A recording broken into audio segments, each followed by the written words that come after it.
had a fantastic job and great income, and it went from hero to zero overnight. I ended up with chronic fatigue and a little bit of depression that really set in hard. It was like bedridden for a year and very, very painful. I fully cracked the engine. I didn't know who I was without my job. It's horrible to look in the mirror and think about, who am I without my job?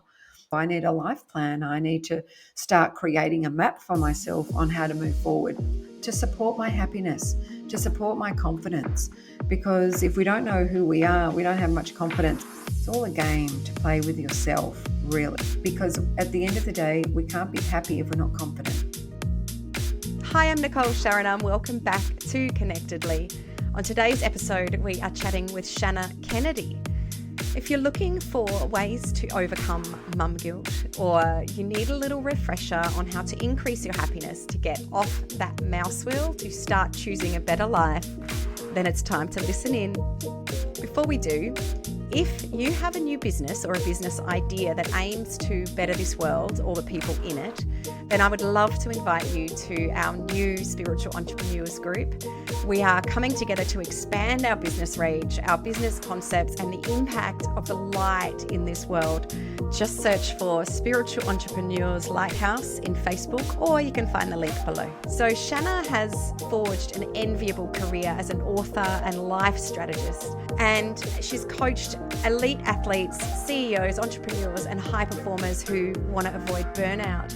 She also coaches anyone who wants to focus on their life plan and who wants to learn, grow, and evolve with clarity, purpose, and direction. Her proven expertise enables clients to really gain control of their lives and to achieve their visions and goals. And she's also an author of global bestseller, The Life Plan with Simple Strategies for a Meaningful Life, and she has 6 other books as well. So here we go. Welcome to Connectedly.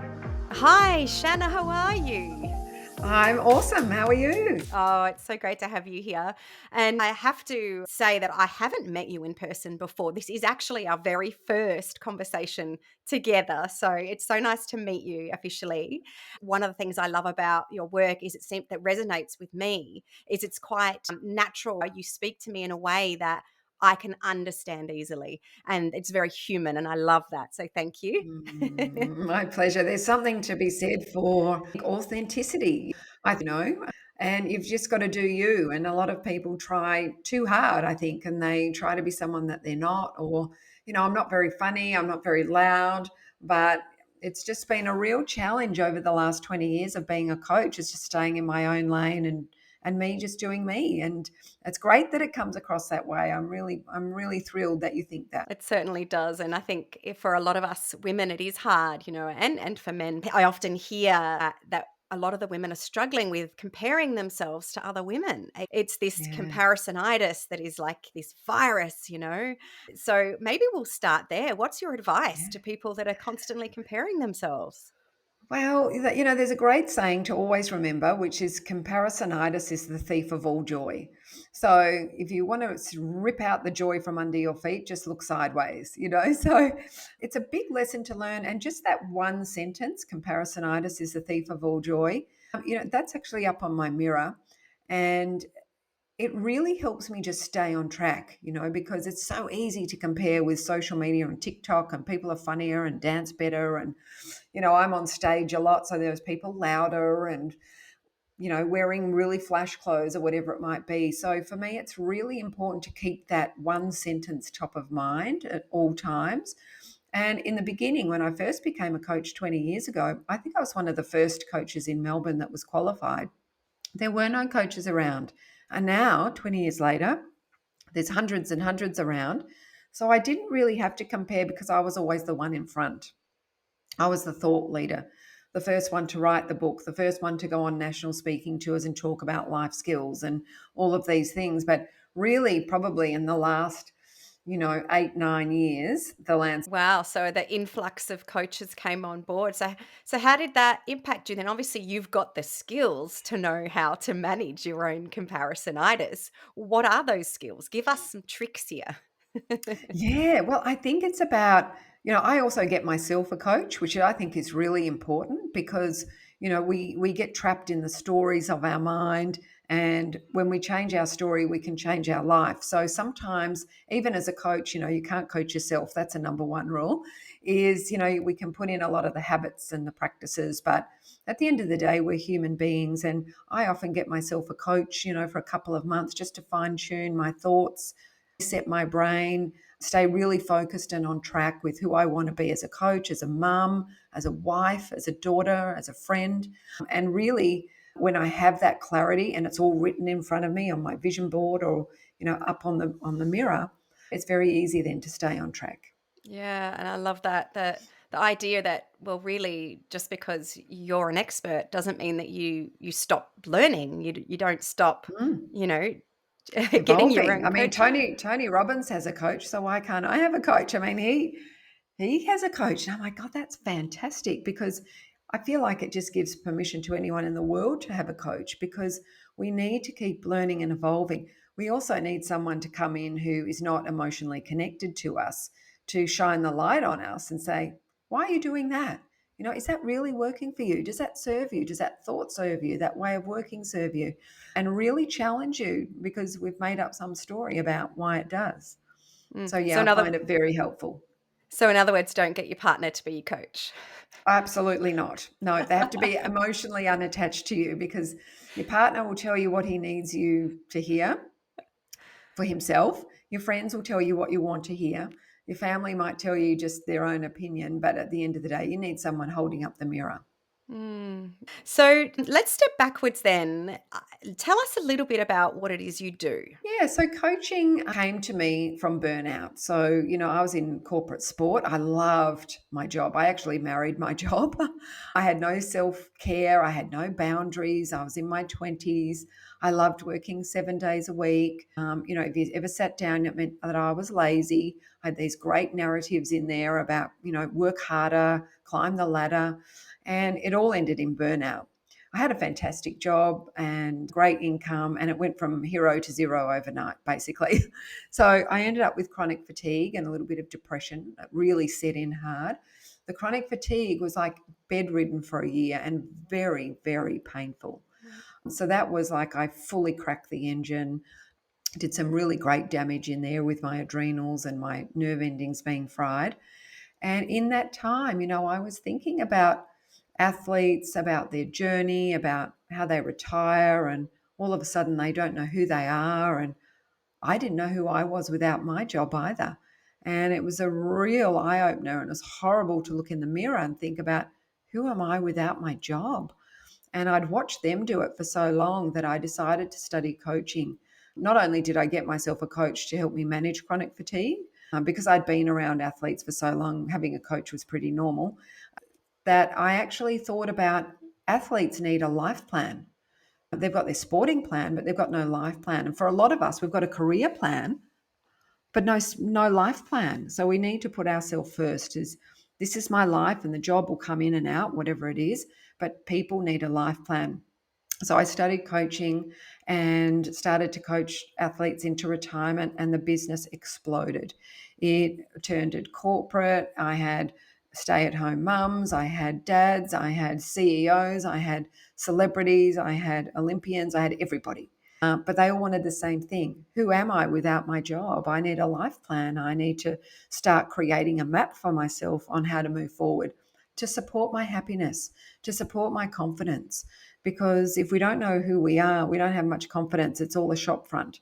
So it was a really interesting journey. And I actually feel like it was the gift, even though it was horrible at the time. I definitely have lived unbelievably with intention, full intention, and wide awake, because my self awareness has to be switched on. Still now today, I can slip into a fatigue. So I have to be very careful. Yeah, I totally agree. I recognize that self-awareness theme keeps coming up in Mm, lots of different aspects in the interviews that we're having here with Connectedly. Not an easy thing to do when you are a busy mother and you have some mothers have four kids, and they're working and they might yeah. have mental health issues. So what's your tips to kind of staying aware? Yeah, so for me, I've got two kids. I've had two businesses, two kids, a marriage. I've been married 20 years. I've got a 17-year-old and a 19-year-old now. and had the business going. I've written 7 books with Penguin Random House and traveled on tour. And the one constant is stopping. It's looking in the mirror. It's really checking in with the best friend, which is yourself. It's doing the breath work. It's like, I don't have time to meditate. What mum has time to meditate, right? But every time you go to the bathroom, you could take 3 deep grounding breaths for yourself, to center yourself, to ground yourself, to just regulate your emotions, just to calm your nervous system down. So I became a real breath master, just doing 3 breaths in driving my car, turning the computer on, turning the shower on, just 3 deep grounding breaths. And that has been my basis for 20 years of my health and my mental health and well-being, is that self-awareness is number one. It is about protecting the asset. It's keeping an eye on the oxygen tank, as it's going down. It's like your fuel tank, and making sure you constantly know where it's at. And I think what a lot of people do is they just don't look. They're just driving like crazy, and they're not looking at the fuel tank, and they're not looking at the little lights coming on. They just go, no, we'll just keep driving. Let's just get to the next town. And the cost is huge. It's too big. And so for me now, it's about full protection of the asset, which is myself, so that I can be a mum and I can be a wife and I can be a coach and all of those things. So self-awareness for me is breath and mirror, and maybe some journaling.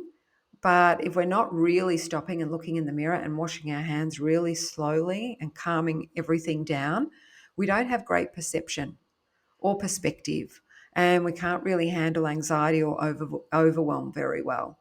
So really learning to take 3 breaths. It sounds so simple. And it's really simple to do and really simple not to do.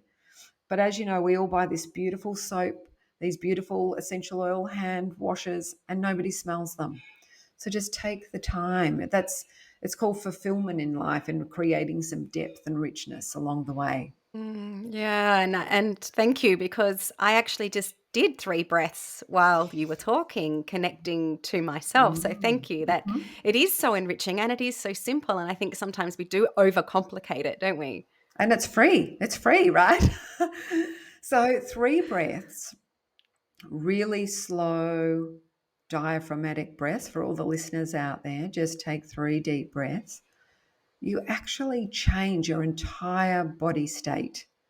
When our body state has changed, we have the option then to change the dialogue. Oh, I'm not overwhelmed. Maybe I'll just do the next thing in front of me. This too shall pass. I'll just control the controllables at the moment. Whatever it might be, you get the chance to do that. You can't do it whilst the brain is starved of oxygen. It's fight or flight. So we find most people are walking around all day holding their breath. Yeah, absolutely true. Focusing on the next goal and the next task, and you're just holding on to Surviving. that breath. Yeah, yeah, Yeah, yeah, pushing yeah. through. So tell us then, in terms of happiness, what would be your take on happiness or your definition on happiness? I love happiness. And I actually talk a lot about this when I'm on stage, because nobody really understands it. So there's been a lot of research done on it, as you know, and I really love the pie chart theory, where 50% of your happiness is genetic. You know if you're a glass half full person or a glass half empty person. So that's half the pie chart right there. So if you're a glass half full, you naturally, yep, it's all going to be okay. Glass empty, you're always looking for the negative Nancy in you, and it's coming out. So 10% on top of that is external objects. So it means 10% of our happiness is based on, the doorbell rings for our online shopping, or we have a great night out with our friends, or we buy the new shirt and it makes us feel amazing. We love it, we feel confident, but a month down the track, it just doesn't do that for you anymore. So that leaves 40% of your happiness left. And a lot of research says that 40% is based on you doing you. It is intentional activity. So your rhythm, your routines, and your rituals create 40% of your happiness. That is a very big number, right? Really big number. So we all have this incredible chance to really invest in that 40%, because we have total control over it. How you wake up in your morning, how you pace the day, what your nighttime routine is, what your small little rituals are during the day. the way that you think and train your brain and your mindset. That's all up to us. That's all intentional ritual and routine. So we've all got this incredible option and opportunity to find happiness all day during the day, little moments of joy where we think, I love doing my journal, or I love going for my walk in the morning, and really positioning it to, I don't have to do it, I get to do it. I get to go for a walk. I get to wash my hands with fresh running water and beautiful soap, and I get to inhale it. Everywhere we go, there's a mirror in front of us. I get to raise my eyes and look at my best friend and check in, which is myself, and high five myself or give myself a hug or whatever we need. We've all got that. We've all got that option. And I think what happens is most people are looking externally rather than thinking about what are the things that bring you joy. Sitting down with your cup of coffee, or, looking at your pet and throwing the ball to your pet, or whatever it might be. Those simple things. I love doing the washing because nobody comes into the laundry, right? Nobody helps in the laundry, funnily enough. So I'm like, okay, nobody comes in to help me because no one wants to get involved with the washing. I can make this my sanctuary. So I really have made going into the laundry my happiness sanctuary. I get to do the laundry. I get to wash the clothes for my children. I'm going to do it with great breathing. I'm going to take my time because the minute I go back out there, it'll be, Mum, do this, do this. But no one comes into the laundry, you'll notice. So I'm like, okay, well, I could actually really take my time here and use it as my own personal space. So that's what I do. Oh my You gosh. know, There's women around the world right now going, oh, please come over to my place and do my I know. laundry. I know. Or when you go and do the shopping, I had this great trick, with the shopping where I say, I'll do the supermarket. No one wants to come, of course, because it's too boring. So on the way back, I always would park my car in the next street and have like a 10-minute sleep. And just, I love sitting in my car. I'm all by myself. No one's hassling me. This is joy. This is happiness. And then I drive back in the driveway and they go, gosh, you were gone a long time. I'm like, I was so busy down there.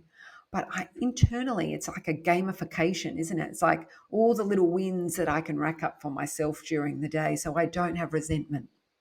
Because Wow. we often have resentment, which really destroys our happiness. And it's because we're actually just making excuses all the time.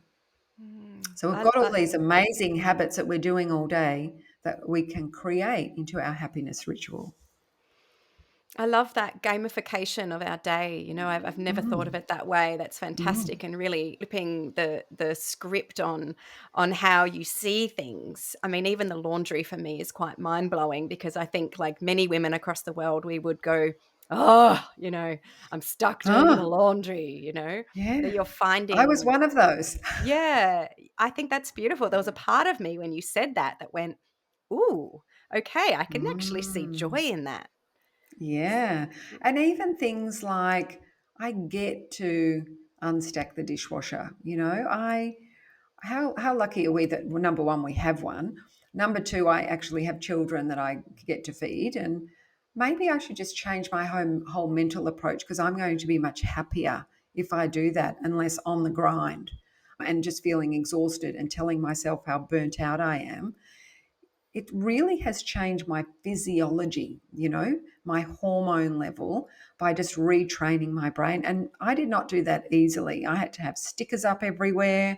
I've got my values up. I've got my vision board up. My mirror is my happiness. So the mirror in the bathroom is full. It is so full of words that help me stay in a happier place. And when the curveball comes, I have a whole bunch of words to help me. This too shall pass. Control the controllables. Where your focus goes, your energy flows. I feel terrific. Love and fear cannot exist in the same space. My values of health and family and achievement are smack bang in the middle. I approve of myself. I am enough. It's all up there. The minute I take that away, my happiness drops. So I think we also need to know that the brain needs a map and some structure to it because otherwise it's hormonal, it's windy, it's raining. someone said something or you got the email you didn't like. We need to be the master of the mind, and it actually needs things to hold on to. And if you haven't got any, I think that makes it very difficult for people. So you said, by the way, I would love to see your bathroom mirror. I think that would be Oh, I quite can send you a interesting. photo. Yes, Yeah. please. I've often tried to do that, but there's something about the mess of my layout that I've just like, no, and I end up scrapping it and yeah. And isn't that funny? Because we let perfection get in the way of progress. So using a whiteboard marker on there, I've just used whiteboard marker and it's just all over. And I've recently started sticking stickers on there. You can get mirror decals with I am enough and abundance or whatever. I'm starting to stick stickers on there now. My husband's like, you're going too far. And I'm like, no, I'm not, because this is my mental health here. If you want a happy wife, you just back away from the mirror, pal. So it's really important that people take responsibility as well and say, but I need that to feel happy. I need that because it supports my mental health, or I need that to experience joy. This little lady here is my happiness. So she represents to me the girl running around with her shirt tucked out with some balloons, for those who are listening. It's just beautiful. Her hair's not perfect, her shirt's a bit messy. She's collecting beautiful balloons. So that represents two words to me: lightness and joy. So she sits here on my computer. I'm going to approach this podcast with lightness and joy. I'm going to approach the next client with lightness and joy. I'm going to approach my next proposal with lightness and joy, and the finances with lightness and joy. So she is like the trigger for me to go, life is like a playground. Stop taking it so seriously, lighten up. Just enjoy what you're doing. Stop making up these stories how you don't like doing that. Just do it and just enjoy it. It's part of life. So when we have visual props for happiness also, I think they're really important. Gosh, that's so refreshing, and that visual is, for me, I saw freedom in that. That's just beautiful. Freedom. Yeah. Mm. So how do you think she would approach doing the laundry? It How certainly would wouldn't be a she? drag, would it? Oh no, it'd be fun. Like she'd put the music on, she'd have a great time in there. I do have a speaker in my shower, so I always have music on when I shower, because why do our teenagers do that? They put the music on really loud when they shower. And I'm like, I used to do that as a teenager. Yeah. Why don't I do that now? That's a ritual. So now I have a speaker in there and I have that's how she would approach it, the girl with the balloons. So I really think it's incredibly helpful for people to have words and images around that help them remember that's how I want to feel. When you first started talking about our percentages of the pie chart, you said that I think it was 50% was genetics. Does that Mhm. does that mean we can't play with that part, that we are just that way? That Well, I, 50%? I would say I'm 50% half empty, Mm. believe it Uh, or not. wow. Yep, yep. My husband is definitely half full. Like he is just he doesn't need all the structures that I need. I am definitely 50% negative genetically. And I just can't help that. The first thing that comes into my mind is a negative. And that's why I need all of these amazing props and routines and rituals to really play with that and boost it up and hold it up and make sure it's in balance. Whereas he doesn't need nearly as much of that. He just finds joy in anything. So some people are just naturally, you've got friends like that, and you've got friends that are naturally not as effervescent. So for me, I need all of these things to help, because I really have had a good look at myself, my true self in the mirror, and gone, actually, you're a glass half empty. That's really, when you strip everything away, that's actually how you feel. So you need to work with that to build in some really great things that keep you elevated. Oh, that's so nice. So let's say that you've hit a place where you are unhappy, and you said that you've hit these times in your past. What's your advice then? I mean, you might know preventative measures, but what if you're already Mhm. there? What if you're unhappy?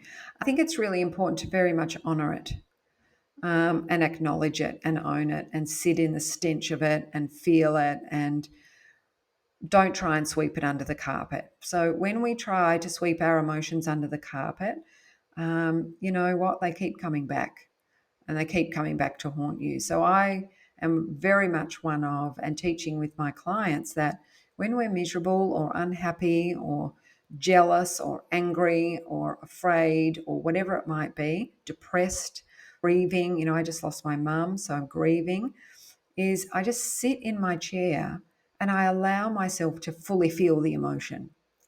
And guess what happens? It evaporates. It goes, oh, she's heard me. It goes away.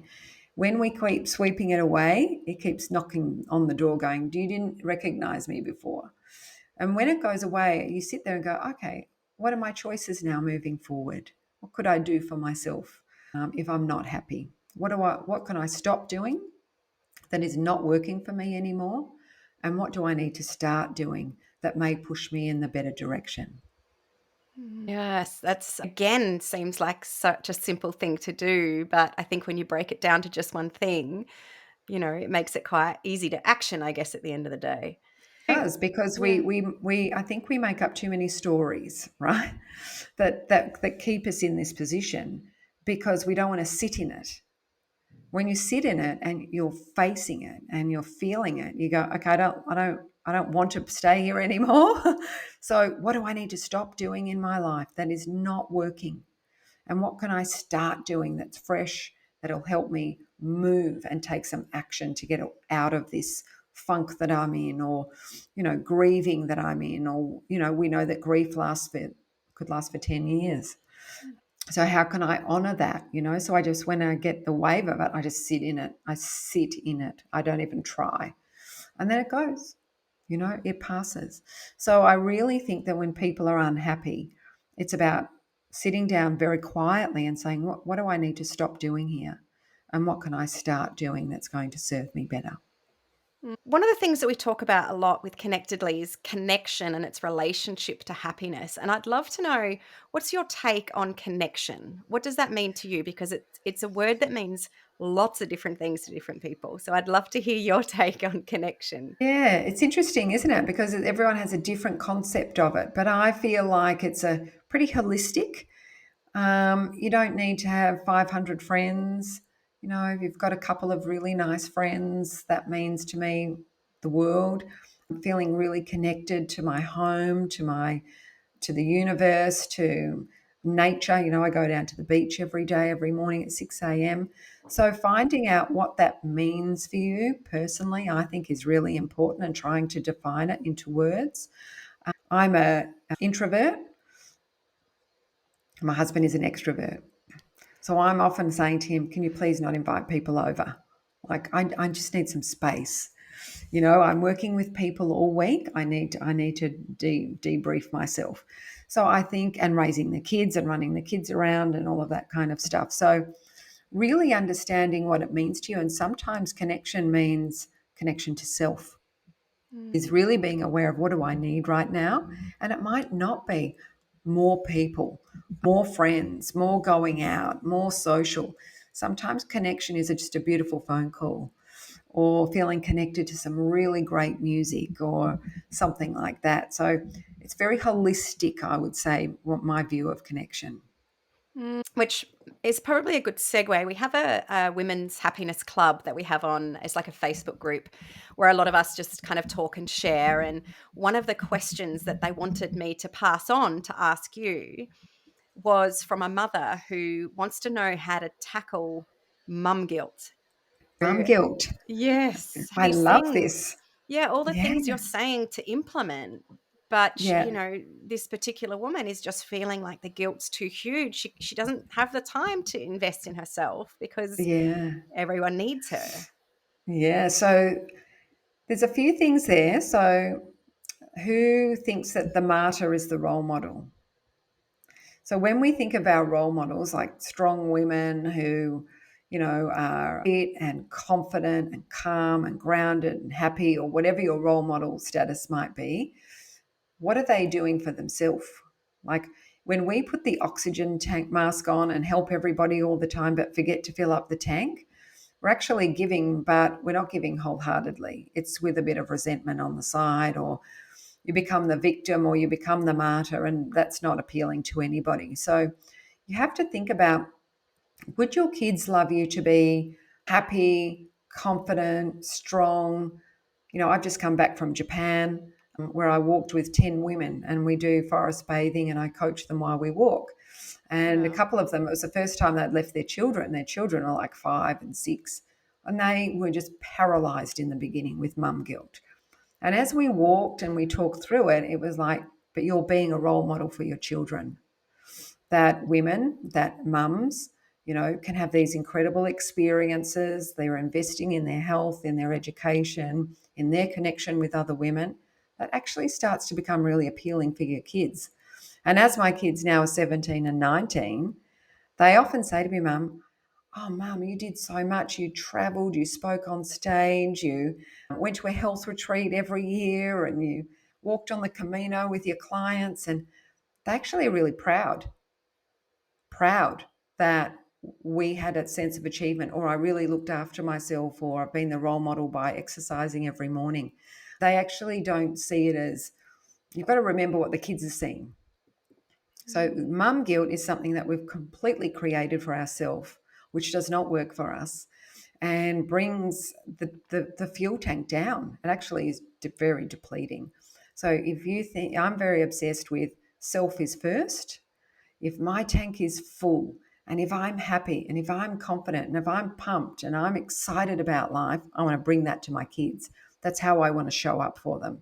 So what will it take to be that person? I need to go to the gym.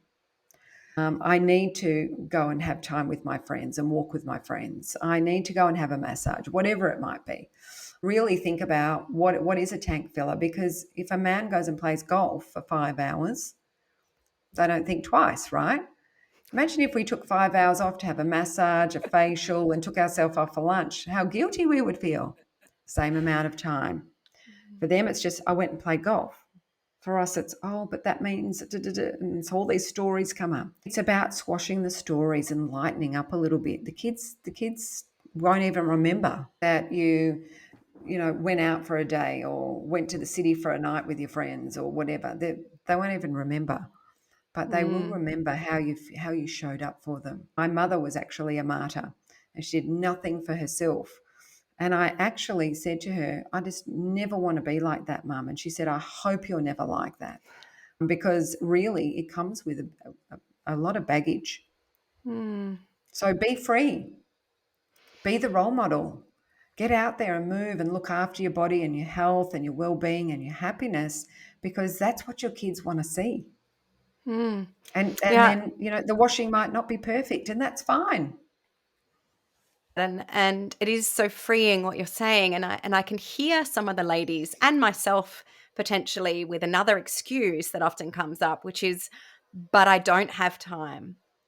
Oh, well, we've all got 72 blocks of 30 minutes every single day to work with. All of us, 72 times 30 minutes. You can find time for yourself. And what we do is just don't give ourselves permission. Mm. So I give you permission to go to the gym or go for a beautiful walk on your own with your headphones on and breathe and refill your oxygen tank. You must be the one, because no one's going to do it for you. So I think when you know your values, mine is health, family, and achievement. Health is first. So I must make sure all the buckets are full before I show up for the family. Then it's very easy to make those kinds of choices. Mm. Would you then, is there some kind of strategy that then you say, okay, we need to look at what are my values and break that down? Is that kind of the way you'd action this? Yes, well, the first question I always ask my clients is, who are you without your job? And so they nearly fall off their chair because they've got no concept. And the second one is, what are your values? What's most important to you? And they say, oh, my family. I'm like, that's great. You're a really nice person. But your family's not enough. It has to be you. You have to be first. Because when we understand that your mental health, your physical health, and your emotional health must be full to show up as a fun and inspiring life for a long-term marriage, to be able to parent not with tiredness, but parent with engagement and being able to be really present, requires a lot of energy. and we have to be really efficient with how we work. If we haven't dedicated the time on our own health and our own well-being, mental, physical, and emotional, you actually can't show up and do that job very well. So I would rather take the time for myself and make sure I do that job to my best ability that I'm most proud of. We can all find an hour in the day. Thank you. And to Again, build things in, I watch television with my legs up the wall for 15 minutes and do some stretching. And then I'm allowed to hit the couch because I want to be able to be strong and flexible at 70. So the kids are just watching. The kids are watching the role model going, oh, she's crazy doing that. But as they get older, they're saying, actually, maybe she's really smart because she's more flexible than all of us. So they see the investment in self, because that is the base of our confidence. A lot of women lack confidence, which robs them of their happiness. And our confidence is a muscle. It's like going to the gym. We don't go to the gym once and think we're going to be fit forever. We have to do things consistently.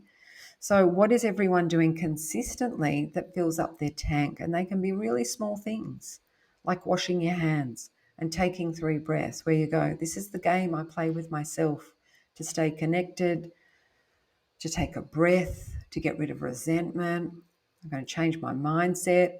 It's all a game to play with yourself, really, because at the end of the day, we can't be happy if we're not confident. I'm going to do that tonight. I'm going to stick my legs up the wall.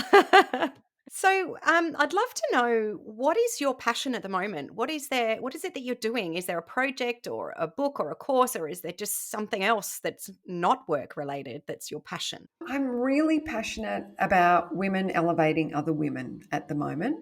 So I'm in my 50s and I feel like I'm coming into my stride now. The kids are very independent, finishing school. So I feel like it really is my time to give back big now. So I've just written a book that's coming out in December, actually, called Elevate, with an old client of mine. So I coached her for 10 years while she was the CEO of Sports Girl in Australia, and she had 3 young kids at the same time. So I was her coach all the way through and coached her leadership team. And she finished 20 years in retail, and she said, let's just do something together. So we've written a book together about life and leadership and longevity, which covers burnout and self-care and juggling everything and setting boundaries and all of those things. And it's a call to action. It asks you to stop doing things and start doing things. And so we take women overseas. We walk on the Camino track. We just did Japan. I'm doing Italy next year as well. And just really help women find their voice and their confidence and give them the tools and the tips and the how-tos. So that's my passion project for the next 5 years. So I'm very excited about that. And I'm also really passionate about my own health going to another level now that the kids are very independent. Okay, what do I need to be eating that's really important, or lifting more weights, or really getting into myself now because there's a lot less noise. They've got boyfriends and girlfriends and they're gone. So I actually have the space now to even think about what I want to read and what I want to do for myself. So I'm really enjoying this little insight into the next chapter of my life. Sounds wonderful. A wonderful place to Mm. be in, and also a wonderful opportunity to be able to share your wisdom and your knowledge with other women in that space. That sounds amazing. Yeah, it's really great. And, the kids are excited. They're like, Mum, I can't believe you do these things. And then they say, but you've always done those things. So all of the times, when they were little, and I would go and say, well, Mum's been invited to speak in Perth or in Asia on a stage. And they go, do you have to go, Mum? And one of my daughter actually said at the dinner table one night when they were little, why does Mum go away all the time? And my husband actually answered. He said, do you want a really fun, happy mum? Or do you want mum home baking muffins all the time, but not as happy? And she said, oh, I want a Mm, happy mum. And so and that really answered it really well for her. And she goes, oh yeah, I want a happy mum. You do what you want. You do what you need to do. So when you actually ask the kids, what do you want from me? mm, They want joy. They don't mm, want tired, exhausted, and resentful. So mum guilt, there is no room for mum guilt. It's just a concept that we've created for ourselves. mm. Yeah, so true. And I think society probably plays a big part in that, doesn't it?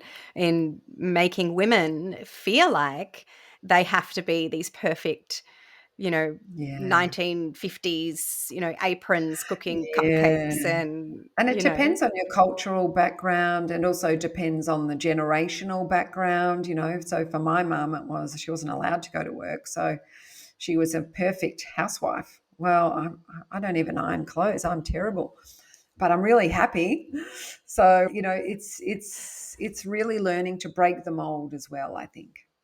that's amazing. Okay, I noticed on your website that you have a vision board kit. I just wanted to talk a Yes. little bit about that.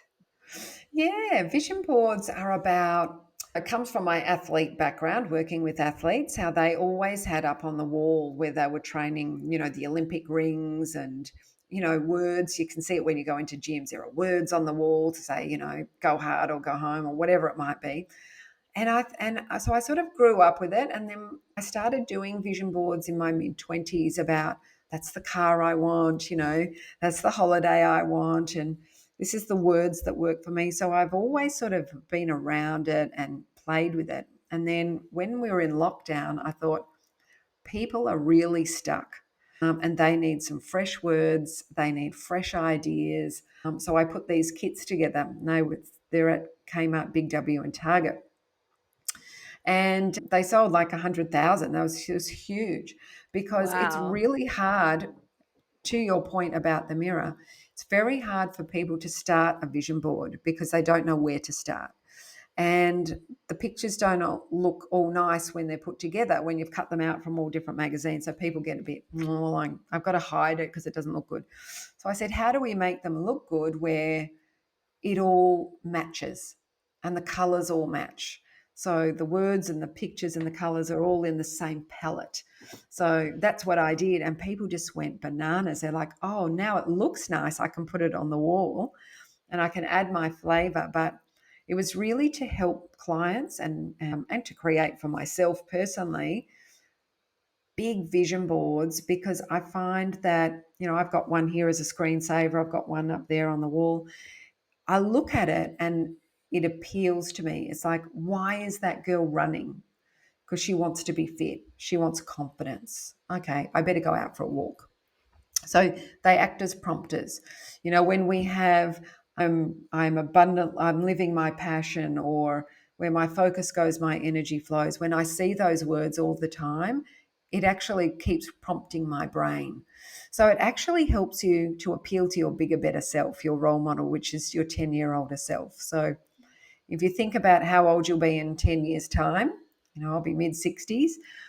They're all the things on the vision board are helping me to make great decisions today and give me purpose. All the bucket list items are up there.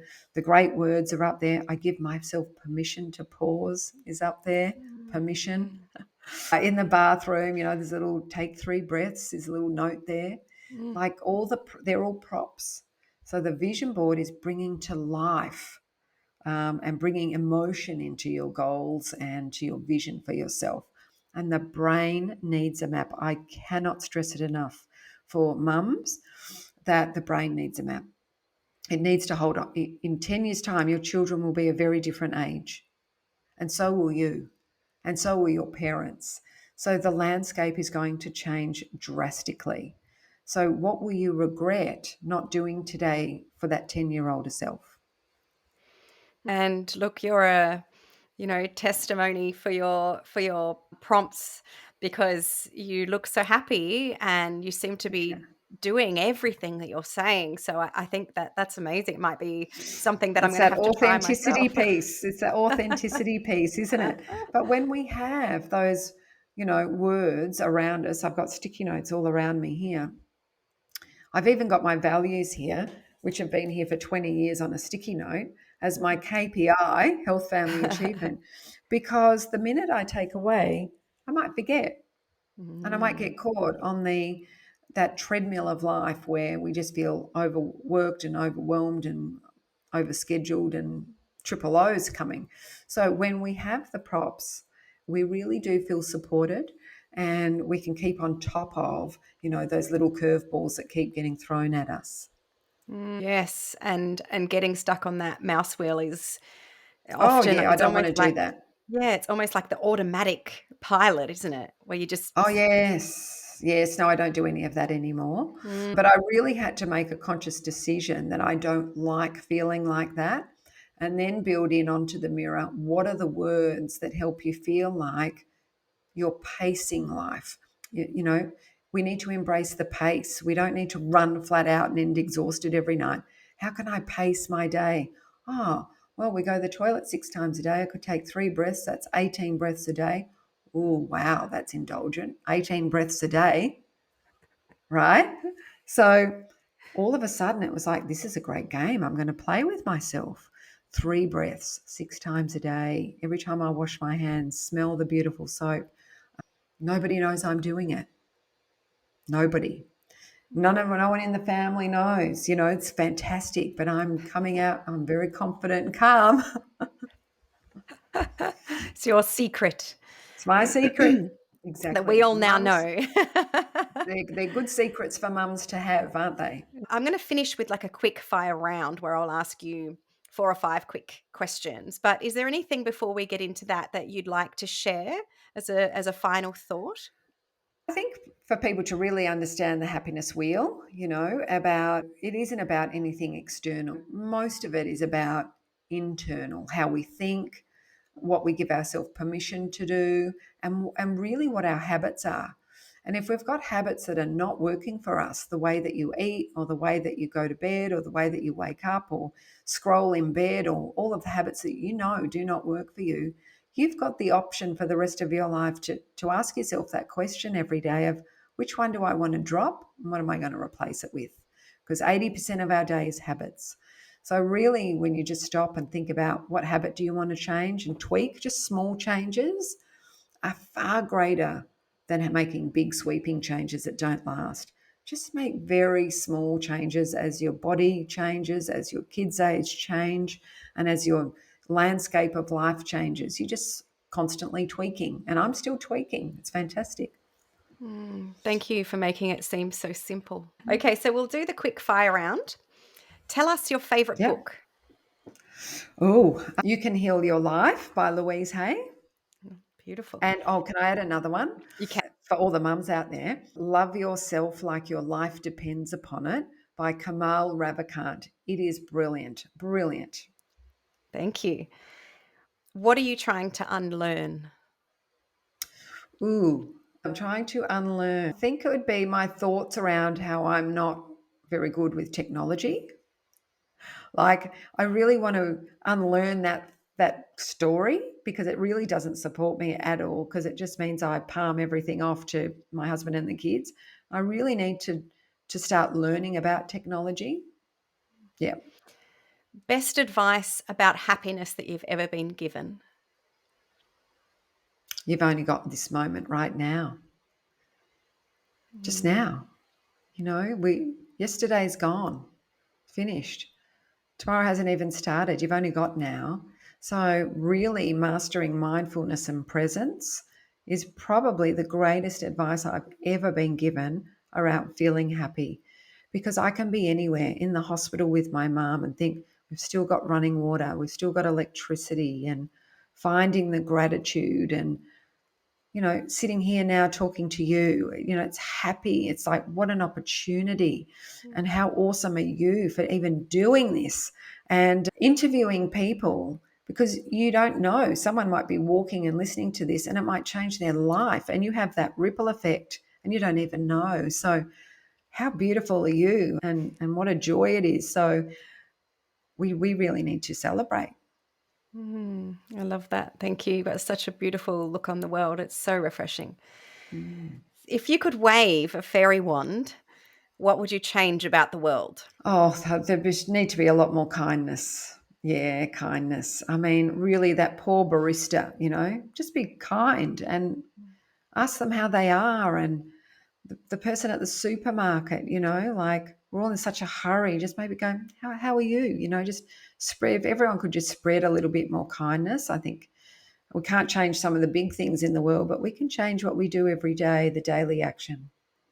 And the final one, Tell us one practical tool that we can put into practice right now today that can help us achieve more happiness. Breathe. Please take a breath. We're on this planet, Earth. We've got the sun comes up every single day, goes down every night. We've got hot running water. We've got food. We've got fresh air. Wow. Let's be a bit grateful. Thank you so much for sharing your wisdom. It's been a total joy to sit here with you.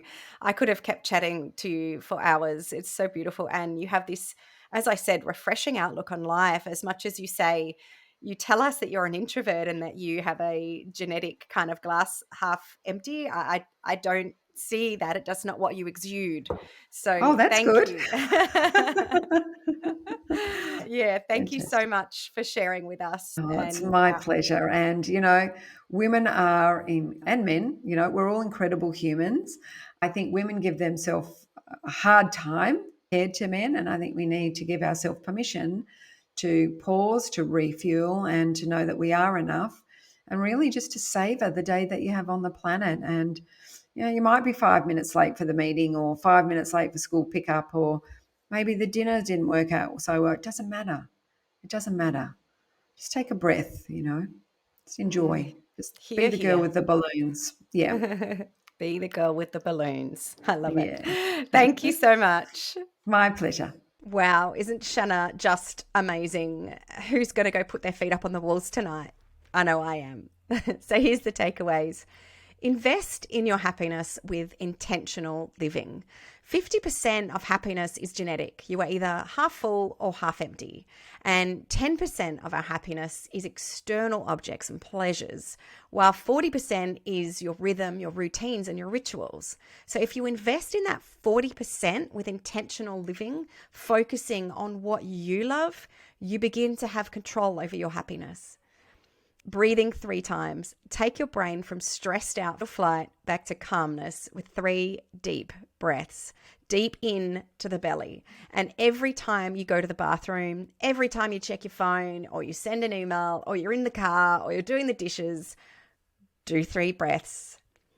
Gamification of your mind.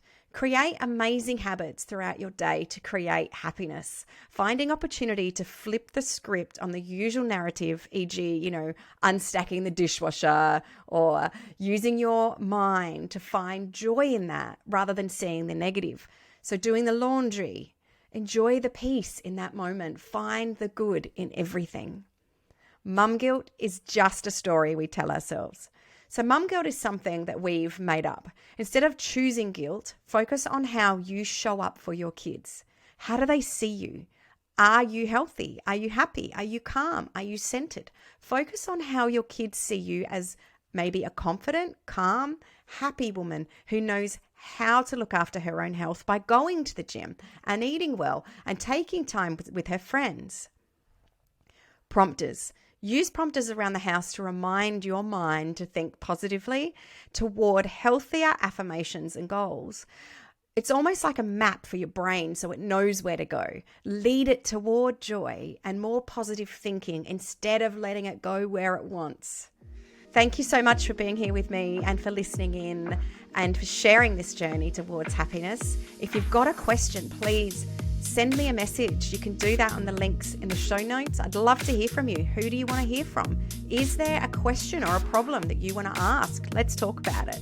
This is a discussion and a conversation after all, so I want to hear from you. And thank you again from the bottom of my heart just for being here and just for being you. You are loved and you are worthy. See you next week.